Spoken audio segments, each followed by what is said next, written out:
Well, good morning, everybody, and glad to be here on this lovely rainy day in Kingston. So, get right to the matter here. In this presentation, I'm looking at the training establishment of the early Royal Air Force, 1917 to 1925, focusing a little more on the wartime period because I know Ross is going to have lots to say about the interwar period later. So this period covers the transition from the Royal Flying Corps and the Royal Naval Air Service establishments to the unified RAF in 1918, the search for new missions in 1919, and the 1920 demobilization and eventual establishment of the new training regime in 1925. This is the convenient point to end the debate, as this is the end of the RAF's childhood, as it has been described by some historians. So here we just have the two major pre-war training areas, the Central Flying School Upavon, and then RNAS Eastchurch. So in 1917 and 1918, the Royal Flying Corps and Royal Naval Air Service grew in size and sophistication. During the wartime period, the training establishment was geared toward producing primarily pilots, observers, and technicians to meet wartime requirements. The Royal Flying Corps, Central Flying School at Upavon, and the RNAS School at Eastchurch were initially too small to cope with the expansion and attrition of the air services.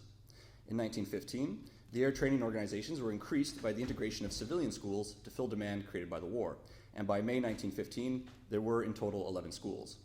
Schools of military aeronautics were established at Reading and Oxford by December 1915, and the cadet wing of the RFC was founded at Denham. In 1916, with the air war accelerating, major shortcomings appeared. For example, there was no formal training for observers until 1917, and indeed, new pilots were expected to receive only 15 hours of flight training, and even this proved impossible to sustain, with the result that pilot lifespan was often measured in weeks. By 1917, the training establishment was composed of reserve squadrons and flying schools. This allowed for the creation of a specialist training brigade, and the schools were able to specialize further in areas such as air fighting, bomb dropping, night flying, amongst others. By 1917, schools were located at Farnborough for photography, armoring, wireless, and Turnberry for pilot gunnery, Ayr and Eastbourne for air fighting, New Romney, Marske, Yorkshire, also for gunnery, and the Hythe School specializing in the Lewis gun. Night flying training was conducted at Hounslow, and wireless specialization was done at Brooklands. To complement the schools in Britain, additional schools were established overseas in Egypt, the US, and Canada. Camp Borden, seen here, in Ontario, taught flying, wireless, gunnery, and photography, and produced 1,812 RFC pilots. This was out of the total of 3,135 pilots trained during the war in Canada. Other Canadian schools were at Hamilton for armament, Toronto for aeronautics, Long Branch for cadets, Beamsville for fighting, Leaside for artillery, and camps Mohawk and Rathburn also for flying. In Britain, recruits entered through the recruit camp at Halton, then were sent to the cadet wing for pilot training for a 2-month course. During this time, new pilots were given wide instruction in topography, gunnery, photography, observation, and so on. The training establishment was divided into 3 groups, with headquarters at York, London, and Salisbury, with Brigadier General Salmond in overall command. In June 1917, 5,841 pilots were being trained, with 4,650 of those expected to actually graduate. As we can see, this was an enormous brute force initiative. The idea was to train as many pilots as possible. Pilots generally received only 20 hours or less of solo flying. In August 1917, around the time of the second Smuts report, the RFC training brigade was expanded into a division, and the 3rd and 4th schools of military aeronautics were established at Denham and Bristol. In August, the Gosport School of Special Flying was established with Lieutenant Colonel Robert Smith Berry of Gosport System fame in charge. By November 1917, officers' technical schools had been established at St. Leonard's and Hastings, which provided graduates the ability to streamline into the cadet wings with a proper technical background. An equipment officer school of instruction was split from the Reading Flight School and located at Henley, and a bombing instructor school was opened at Langham Place in London. In October 1917, Smith Berry standardized his training technique in the now famous General Methods of Teaching Scout Pilots manual. Despite this expansion of the training establishment, at this point in the war, the hard-pressed RFC aviators were receiving only 17.5 hours of instruction. This was changed in 1918 when Chief of the Air Staff Frederick Sykes required that pilots receive at least 50 hours of training. By the end of 1917, the Smuts Committee report, at the behest of Prime Minister David Lloyd George, now put the RFC and RNAS under the same Air Ministry, with the RAF formed officially in April of 1918. The first Chief of the Air Staff was Hugh Trenchard, with Lord Rothermere as Air Minister. Trenchard's first tenure as Chief of the Air Staff was short-lived, however, as he and Rothermere couldn't agree on matters of acquisition and policy, which led to Trenchard's resignation on 19 March, amusingly before the RAF had actually formed, although this was delayed till after April just to provide morale. Rothermere, however, was an opponent of Trenchard's successor, Frederick Seitz, and as a result, Rothermere himself resigned on 25 April to be replaced by Lord Weir. From March to December 1918, the RAF required 1,293 pilots to be trained each month. Every month, 300 cadets entered the now 6 cadet wings. In June, Sykes moved the training department from the personnel branch of the RAF to his own office, hoping to directly improve the quality of training. In the summer of 1918, Sykes also participated in a training expansion committee and established a school of aerial photographic training. Sykes also eliminated the inadequate civilian schools and importantly created a 6-week aerial tactics course that studied German tactics. These were critical changes considering that casualties for squadrons engaged in ground attack were on the order of 30% a day during the late 1917 battles.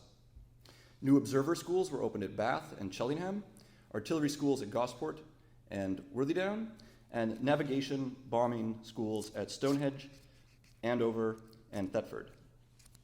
Pilots now started in cadet battalions, received gunnery training and pilot training from the aeronautical schools, and then were assigned to their reserve training squadrons. Pilots went through 2 months in a cadet wing, 2 months with the School of Military Aeronautics, followed by 1 month in an elementary training squadron, then a further 2 months in a higher training squadron, and a final month in a post-graduation course. Training involved 50 hours of solo flying for a total course 11 months long. By November 1918, there were 199 reserve squadrons with 30,000 students.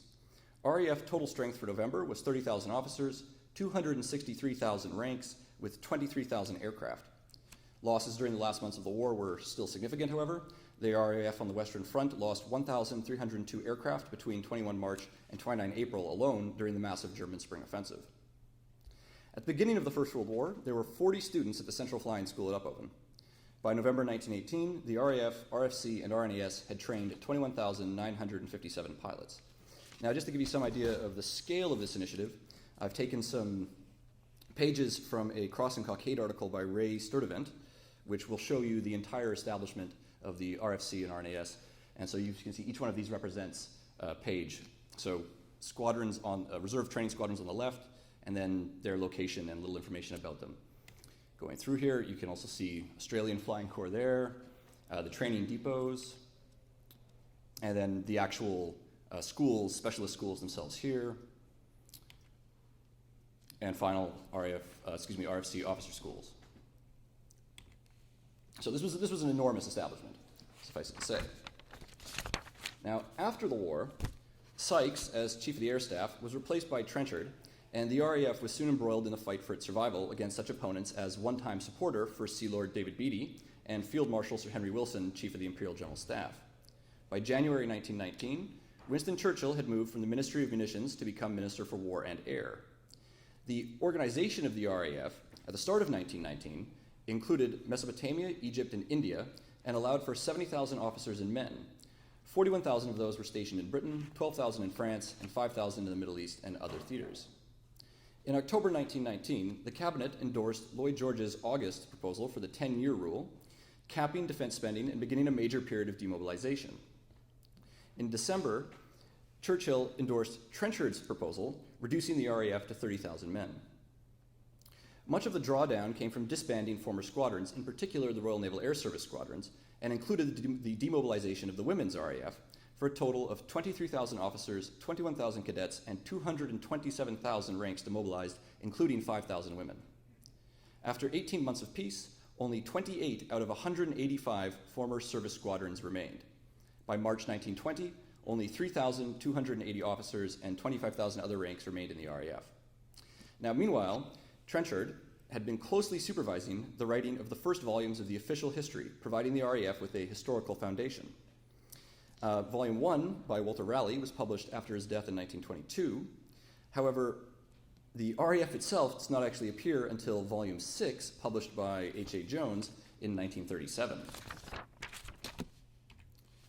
Now, with the RAF scaled down so significantly and the rivalry with the Navy over the fleet air arm gaining steam, Trenchard's objective was to ensure that the RAF survived in the future. Towards that end, he established a core training organization from which the RAF could be expanded when more resources became available. Searching for a mission to keep the RAF in existence, in January 1920, Trenchard sent the RAF into action in Somaliland as part of an imperial policing scheme devised by Colonial Secretary Lord Milner.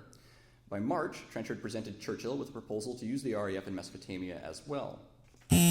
Churchill, for his part, was well on his way to recreating his circus from the pre-war RNAS days, with Trenchard in the place of Churchill's former RNAS chief, Murray Suter. Churchill was even eager to incorporate armored car operations into the Iraq scheme, much as he had done with his combined arms approach to the RNAS in 1914. In February 1921, Churchill was moved to the Colonial Office, and at the Cairo Conference of 1921, the RAF was officially made responsible for colonial policing missions, representing a major transition in RAF doctrine. Now, the Cranwell Cadet College was established in November 1919, raised to the status of a command in 1920, with Air Commodore Charles Longcroft presiding. Cranwell had formerly been the RNAS Central Depot and training establishment under the leadership of Commodore, later 5th Sea Lord, Godfrey Payne. In 1921, the provisional syllabus for the RAF Cadet College at Cranwell was outlined, allowing for a 2-year program. In 1923, Cranwell admitted 30 cadets, with expectations that up to 120 would be required to maintain the RAF Officer Corps. At that time, the RAF pool of candidates was provided through Cranwell, a small number coming from the universities, and the rest from the short service commissions, which lasted 5 years and were the most popular choice. Candidates were selected based on their educational background, with priority going to those trained in engineering. After their 2 years of instruction at Cranwell, the new pilots spent 5.5 years in squadrons, at which point they specialized in either engineering, signaling, 1 year at Flowerdown, photography at Farnborough, armament at Eastchurch, navigation at Calshot, stores at Kidbrooke, or staff duties at Andover. Engineering specialization was taught at the Royal Aircraft Establishment Farnborough, leading to a 3-year course at Cambridge and a 10-month graduate course at Imperial College or the National Physical Laboratory. Short service candidates were sent to flying training school for a year, where they received a broad education covering discipline, stores, pay, accounting, meteorology, navigation, and armament. New pilots received 10 hours of dual control flying and 50 hours solo, with 40 hours considered the absolute minimum. Now, the RAF Staff College at Andover was opened in April 1922, with Air Commodore Robert Brooke Popham as the first commandant. The course in 1923 was 1 year long, increased to 2 years shortly afterwards. Staff officers also received training with Army and Navy staff colleges to inculcate the proper combined arms mentality. By 1925, when things had settled somewhat regarding the question of the RAF's survival, the service was composed of 25 squadrons with capacity for 25 more to be formed, including a training reserve. University air squadrons, another of Trenchard's pet projects, were formed from undergraduate pupils at Cambridge, London, and Oxford. Now, meanwhile at Andover, Brooke Popham was lecturing on air strategy as early as July 1923 and continued through 1924. Brooke Popham compiled an enormous collection of material on the history of the RFC and RNAS during the war and produced studies on various aspects of the air war, such as tactics of anti-submarine warfare and the effectiveness of strategic bombing, amongst many other subjects. At the Air Ministry itself, training duties were delegated to the Director of Training, who was under the Air Member for Personnel. The Director of Training was responsible for all questions of training, flying training, including reserves, long specialist courses, short courses, technical training of aircraft apprentices and airmen, and training at RAF Cadet College Cranwell. So, what does this story tell us? Well, during the war, the focus had been on fulfilling the demand for pilots and observers to fill and maintain the various squadrons in action. There were major limitations, and as Deputy Director of Personnel Group Captain Jobert put it in 1923, throughout the war, training was defective both in quality and in quantity. After the war, the focus shifted to preparing the officers and traditions of leadership that would be required to establish the RAF as an independent service with its own unique history. The establishment of the RAF Staff College at Andover was a watershed in this regard. It's worth noting that in November 1926, it was recognized that the collective defense of the Commonwealth required that several countries of the Empire also establish air forces with a common system of organization and training and the use of uniform manuals, patterns of arms, and equipment. Now, just last slide. Part of the scheme to provide the RAF with its own culture and heritage, including the publication of the official histories, was the formation of the RAF pageants and displays, starting in 1920. These were critiqued by opponents of the RAF for having required 9 months out of the year in terms of dedication to training, leaving the only remaining 3 for actual wartime training. Nevertheless, the RAF had indeed survived, and through the RAF pageants and displays became an iconic symbol of the Empire in the modern age. Thank you very much.